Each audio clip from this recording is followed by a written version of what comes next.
time to fall into line again to make our way to Harky-Pory Ghat. We were to watch the procession of holy men who would head to the water's edge to be first to bathe.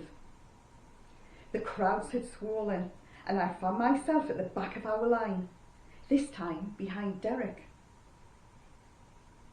It was slow going. We swerved our way through tight groups of people. Everyone was on their way to the water's edge for the opportunity to wipe out the sins of their past.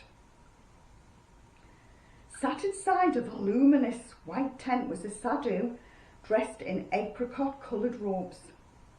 Strands of Geordie beads danced on his chest.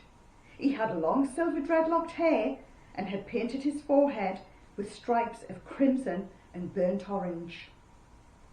He sat on a colossal candy red velvet throne trimmed with intricate gold metalwork.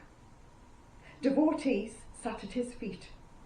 They hung onto his every word. He was obviously a teacher of great magnitude. This could be that one unforgettable, representative image of the Kumbh Mela I was searching for, if I could capture the emotion that was. I sunk to my knees just as the sadhu turned to look at me. He nodded his approval, and I checked the settings, changed the shutter speed, and took 10 quick shots. Namaste. He nodded again, and I turned back to the line. Shit! Where was Derek's baseball cap? I couldn't see it. I was surrounded by strangers. Telling myself to calm down, I looked for Alexandra's ginger hair, then listened for a Glaswegian accent. But the crowds were so dense, the conversation a roar. It hit me then how small I was in the crowd, how lost and vulnerable. VJ! VJ! I screamed. People looked back at me blankly, detached. They didn't look so friendly now. Have you seen a group of white people? I've lost my friends. The air was so muggy and hot, the dust even thicker than earlier. I thought back to the report I'd read from the last Kumbh Mela, when there was a massive stampede and loads of people died. I had to think logically. They were headed to the water, but where was that?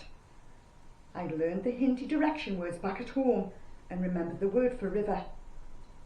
Jojis Tara Se Nadi Hai. He understood. He pointed to the left. Namaste. I pushed against the sari-clad wall of bodies trying to prise open a tiny gap. The hit of spicy body odour filled my nostrils. Why wouldn't they let me through? A revolving kaleidoscope of fuzzy colour clouded my eyesight. I pulled at my shirt collar. It was too tight. I'm going to throw up. A curtain of darkness closed inwards from the edges of my vision, like a tunnel stretching out ahead of me. It's getting hotter, hotter. My knees trembled. I've sprouted earmuffs, the tannoy's all muffled.